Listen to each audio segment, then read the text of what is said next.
Hello students, ఈరోజు మనము carbon dioxide is more in exhaled air అనే ఎక్స్పెరిమెంట్ను చూడబోతున్నాం. ఈ ఎక్స్పెరిమెంట్ యొక్క ఎయిమ్ ఏమిటంటే మనము బయటకు వదిలే గాలిలో కార్బన్ డయాక్సైడ్ ఎక్కువగా ఉందని నిరూపించడం. మొదటగా టెస్ట్ ట్యూబ్ ఏలో లైమ్ వాటర్ అంటే సున్నం నీరు పోస్తాము. టెస్ట్ ట్యూబ్ బిలో లైమ్ వాటర్ అంటే సున్నం నీరు పోస్తాము.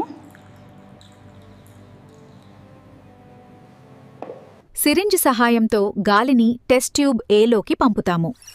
లైమ్ వాటర్ నెమ్మదిగా లైట్ మిల్కీ వైట్గా మారుతుంది. ఇప్పుడు రబ్బర్ ట్యూబ్ సహాయంతో మనము బయటకు వదిలే గాలిని నేరుగా టెస్ట్ ట్యూబ్ బిలోకి పంపుతాము. లైమ్ వాటర్ త్వరగా మిల్కీ వైట్గా మారుతుంది. ఇప్పుడు ఈ రెండు టెస్ట్ ట్యూబ్స్ను గమనిస్తే టెస్ట్ ట్యూబ్ ఏలో లైమ్ వాటర్ నెమ్మదిగా మిల్కీ వైట్గా మారింది, కానీ టెస్ట్ ట్యూబ్ బిలో చాలా వేగంగా మిల్కీ వైట్గా మారింది. అందువల్ల ఈ ఎక్స్పెరిమెంట్ యొక్క ఎయిమ్ నిరూపించబడింది. మనము బయటకు వదిలే గాలిలో కార్బన్ డయాక్సైడ్ ఎక్కువగా ఉంటుంది.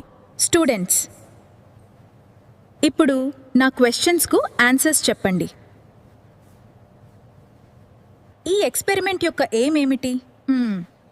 ఏ టెస్ట్ ట్యూబ్లో లైమ్ వాటర్ త్వరగా మిల్కీ వైట్గా మారింది?